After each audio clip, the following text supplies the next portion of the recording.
त्यक्त्वा सुदुस्तज्य सुरेक्षितराज्य लक्ष्मी धर्मिष्ठ आर्यवचसा जदगादरण्यम् माया मृगं तैतं यच्छितमन्नधावत् वन्दे महापुरुषते चरणारविन्दम् वन्दे महापुरुषते चरणारविन्दम् वन्दे महापुरुषते चरणारविन्दम्। बोल महाप्रभु जगतपति जगन्नाथ जय हो। प्राणेश्वर महाप्रभु श्री जगन्नाथ हरिरस कथा पिपासु समवेत सज्जन विभिन्न प्रांतर आसिथिबा आम चारण परिवार इष्ट मत बेले बेले केमती लगे आम प्रभु को बुझी ठीक बुझी पारु ना। एबे तुम विदेश रे गोटे कथा पढ़ु पढ़ु से जड़े विदेशी पचारे आम राम मंदिर देखीचे कृष्ण मंदिर देखीचे गणेश मंदिर देखीचे लक्ष्मी मंदिर देखीचे परम ब्रह्म को मंदिर कौटी अच्छे संसार भितर गोटे मंदिर परम ब्रह्म श्री मंदिर से जहाँ हुए जेभली हुए आम बुझी बुझी पारे से इष्ट कथा आरंभ कथा भक्तटीए बड़दाण्ड भीतर को चली आसला मनरे प्रबल उत्कंठा महाप्रभु को दर्शन कर कविसूर्य बलदेव रथंकर गोटे तार गीतटे मन पड़ी पड़ी जाऊँ केहू सरिकी प्रभु पणे नीलाद्री के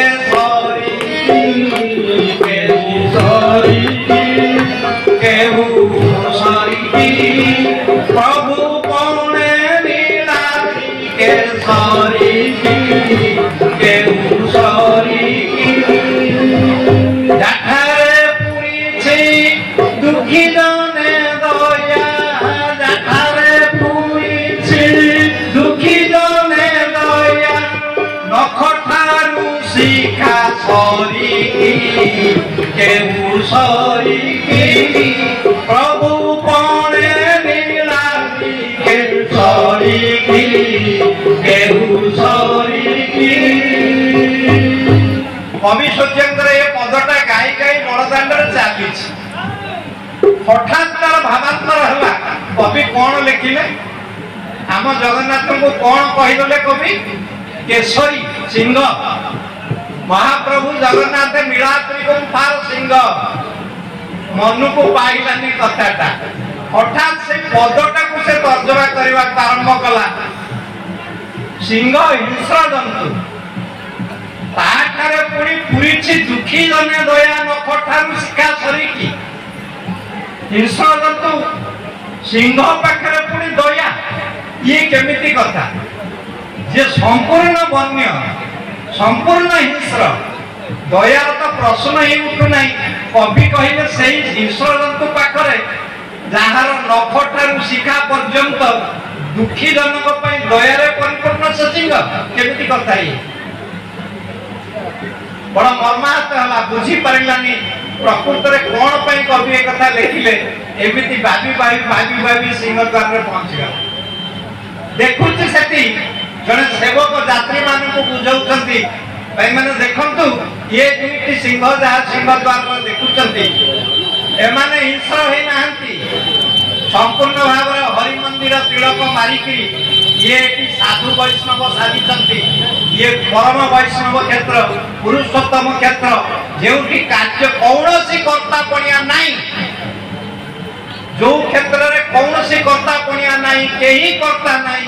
स्वयं कर्ता ईश्वर एटी भगवान ही स्वयं ईश्वर जहाँ हुए क्रिया हुए कार्य एटी किछि हुए नहीं तेणु ये क्षेत्र में हिंस्रतार प्रश्न ही ये कथा मन को पाइलानी हठात अनेक कवि आमर अनेक कथा कहले मोर मन पड़े आपण मैंने सब ये जो स्नान मंडप रे हाथी बेस सब देखी से एक अपूर्व कथा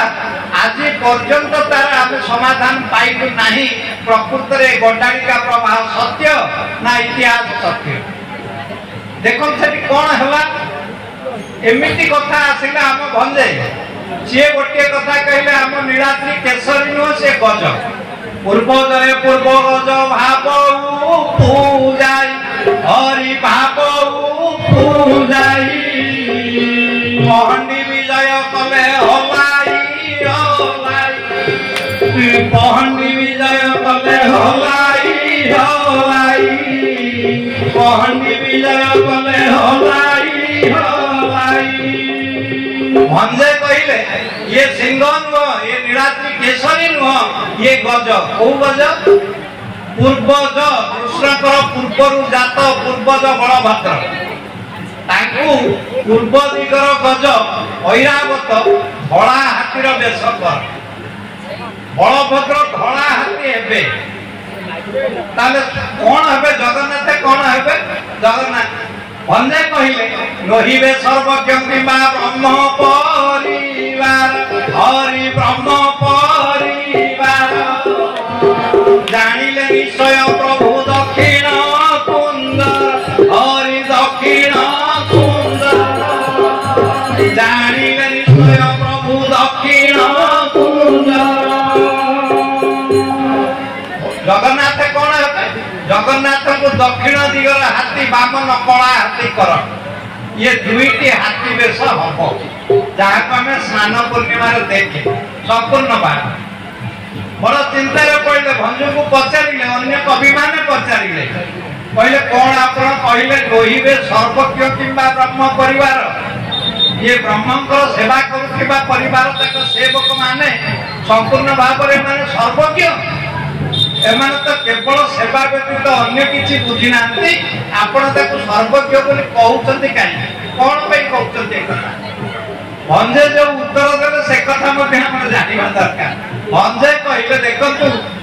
सब जानता सबू किसी जानी सर्व ज्ञाता से ही दृष्टि मु सर्वज्ञ बोली से कही ना कवि मैंने पचारे आप सर्वज्ञ कहीं कहले सेवक मान कहले ये कहली आप गीता कथा शुणुले सार कहते बसी इदं शरीरं कौन्तेय क्षेत्रमित्य विधीयते एतज्जो वेति तं प्राहु क्षेत्रज्ञ इति तद्विद। ये शरीर होची गोटे क्षेत्र ये शरीरटा गोटे क्षेत्र इदं शरीरं कौन्तेय क्षेत्र इति अभिधीयते यह क्षेत्र बोली कहा जाए गीता गोटे कहगला ना ये क्षेत्र मालिक क्षेत्रज्ञ होचे आत्मा ये शरीर मालिक आत्मा एक कथा गीता कहगला ना कौन कहगला एक जो व्यक्ति कौन व्यक्ति कौन जाने जी जाने जे ये शरीरटा एक क्षेत्र से ही एक क्षेत्रज्ञ से ही क्षेत्रज्ञ तार मालिक कौन ये किसी कथा नहीं आपण मन देखिबे टिके जदि विचार करिवे खाली कथा को परंतु शरीर एक क्षेत्र आत्मा तार क्षेत्र केवल मालिक जदि हेई तान दबा हुंता मोर क्षेत्र मो बिल मो किया मु एको बिकिबी भांगीबी बंधा पकेबी बाइगण करबी कि मांडिया रोइबी ए कथा मो ऊपर कथा आत्मा चाहिए जदि आत्मा ये क्षेत्र शरीर मालिक तेरे आत्मा जदि चाहिए ये शरीर को बदले दे पारिबो मोर रंग कला मते गोरा कर दे पारिबो मो शरीर मोर स्वर अति कर्कश मो शरीर को कर स्वर को कोई स्वर कर दे पारिबो मो प्रकृति अति खराब मो प्रकृति की कोन बदले दे पारिबो क्षेत्रज्ञ जे मालिक ता क्षेत्रर अधिकारी से ये जदि ये क्षेत्र ऊपर ये क्षेत्रज्ञ जदि मालिक ही थांता तार तो सब किछि करि परंता किंतु आत्मा शरीर कौनसी संकल्प विकल्पात्मक चित्र को प्रश्रय दिए नाई किछि करि पारे नाई तेणु क्षेत्रज्ञ शब्दर अर्थ मालिक नुह कौन ताले क्षेत्रज्ञ एठी आत्मा को काहे की क्षेत्र कहला संबंधार्थ क्षेत्र जेंति जे वेद जाने से वेदज्ञ जे धर्म को जाने से धर्मज्ञ एमिति जे मर्म को जाने से मर्मज्ञ से जे क्षेत्र को जाने से क्षेत्रज्ञ एटी संबंध सेमिति ब्रह्म सह एमाने संबंध रखिसंती बोली मु ताको ब्रह्मज्ञ कहली एटी सर्व जानता बा सब जानता लोक हिसाब रे सेवक मानको मु ब्रह्मज्ञ कहि नाही तो ये गोटे कथा बेश कारिकार देखिए जहाँ स्नान पूर्णमी जो बेश आमर हुए से हर मन रखिए कथा को आम देखीदे शुणीदे जानीदे ठीक बुझी हुए ना जिते बड़े हमको अवसर मिलूँ से अंततः सठिक कथा कौन ताकू बुझी नवा दरकार हरौ समर्प्य माल्यस्य नाना पुष्पकुलोद बवे परितया कृति श्रेष्ठ वेशकार तदा एतादृश बलं स्यापि वेश कुर्यात् रूपोत्तम कुमारी वेश रचना सुभद्रायां च कारयेत् वेश कारिकारे हाथी वेश केमिति हबो तार एक निर्देश दिया जाय कोन दिया है छतरे हरौ समर्प्य माल्यस्य ये हरि को पुष्पमाल्य समर्पण कर केउ पुष्प जे कोनसी फूल हेला हबनी नाना पुष्प कुलोद्भवे कुल उद्भव पुष्प जातीय फूल सुगंध फूल अति बासना फूलर माला हरि को पिंधे दियो परितया कृति श्रेष्ठ ये करी हाथीर चित्र हाथीर रूप ये दुई को कर कौन करिवो केमिति करिवो एतादृश बलं स्यापि वेश पर्यात रूपोत्तम बलभद्र को धला हाथी वेश कर जगन्नाथ को कला हाथी वेश कर ये गोटे कथा मोर भी मन पड़े आमे आज पर्यंत गोटे कथा को गुरुत्व दे आसिले गंडारिका प्रवाह ग्रहण मध्य करिनेले महाराष्ट्र नागपुर को जड़े गणपति भट्ट आसी गणेश सेवक सी जगन्नाथ को देखी नमस्कार कर गणेश व्यतीत से इष्ट बोली क्या मानती नहीं तो एमती है स्नान बेदी भगवान गजर रूप बा गणेशर रूप देखे ये कथा आज पर्यंत आम मानस पटरे रहा किंतु इतिहास जहाँ कहला ये सब कथा विलंबित हो गला 1435 ख्रीष्टाब्द गजपति कपिलेन्द्र देव सिंहासन आरोहण कले ये गणपति भट्ट 1438 मसीह आसते पुरी श्रीक्षेत्र इतिहास कहला बेसकारिका कहला मंदिर स्वतलिपिर रेकर्ड किछि कहला 1435 मसीह सिंहासन आरोहण बेले से वर्ष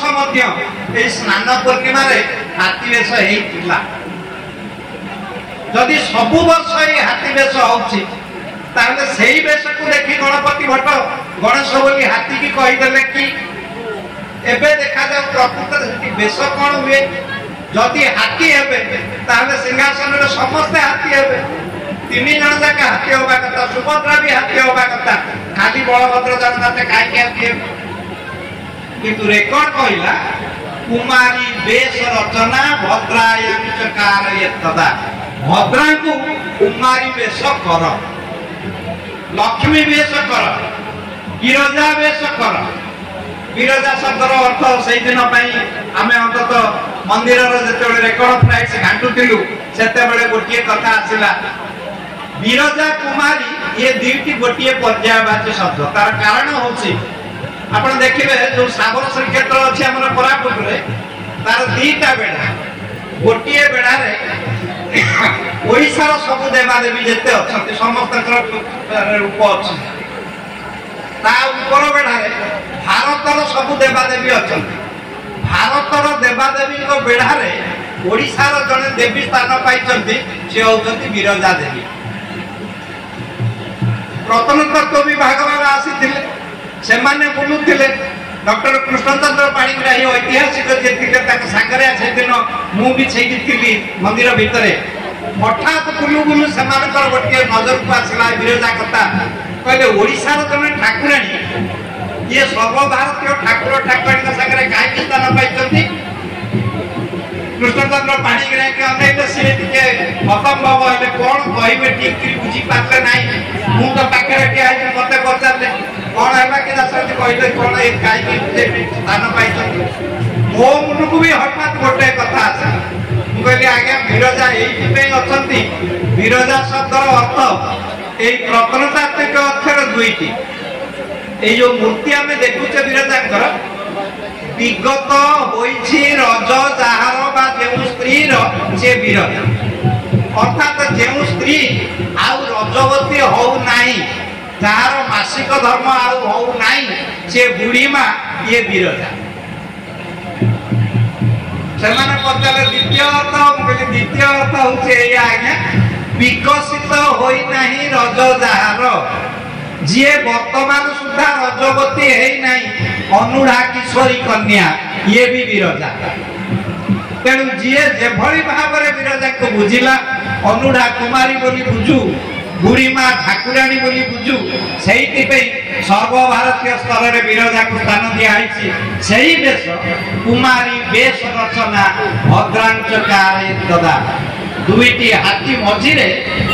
गोटे प्रतिमा कुमारी प्रतिमा विरजा प्रतिमा लक्ष्मी प्रतिमा ये जे पूजार योग्य लक्ष्मी प्रतिमा ताहाई होचे हाथी बेश ये गणेश बेश नुहे हुए तो ये हाथी की देखी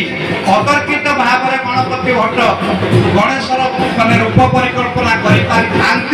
किंबा भगवान देखा देखा ठीक के बुझी पारिबा नहीं गोटे मुक्ति रूपी कन्या कन्यार कुंतल रहिबो जुड़ा रहिबो ये जो नीलाद्री रत्न सिंहासनटा ये मुक्ति कन्यार कुंतल तार जुड़ा जुड़ाटी बांधी मुक्ति कन्या से तीनोटी फूल खोसी शीत अशीत अपराजितार गोटे धला अपराजिता गोटे कला अपराजिता मध्य झड़े कलिकाए चंपार ये दुई अपराजितार मझिरे गोटे स्वर्ण वर्णर चंपा कली खोसी देछि तीनोटी फूल खोसी जुड़ाटा ठीक रहिबो कि नहीं हाथी को जुड़ा को ठीक रखिबा पई एकाठी रखिबा पई ये काठी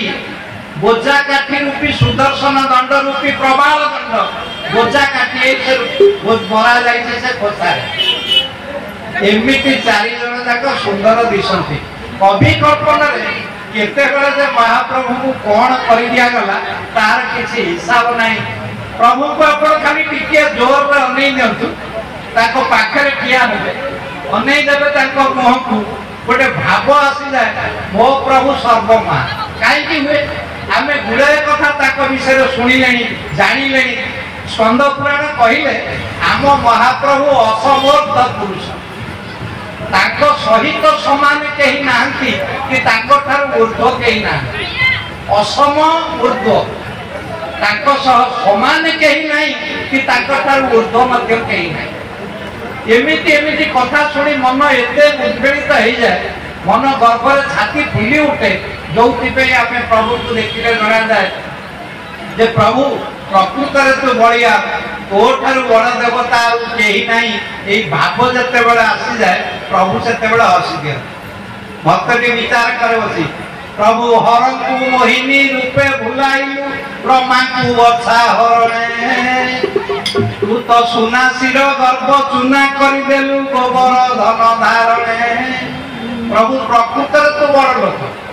हरं को मोहिनी रूपे भुलाइलु जेते बेले समुद्र मंथन हैला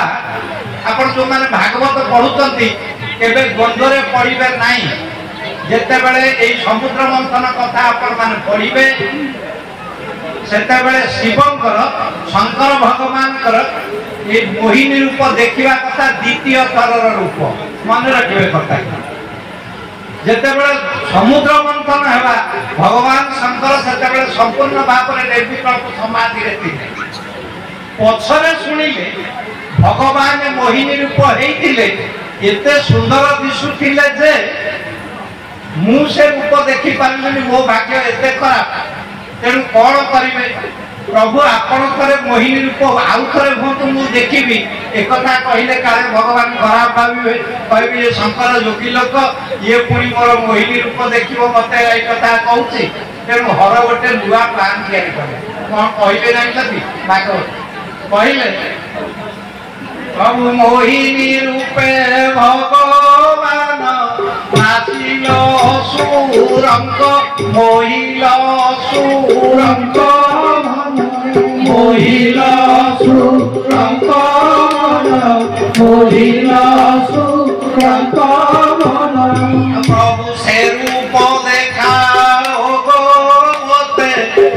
ଦେଖିବି ଗୌରୀ ସମେତ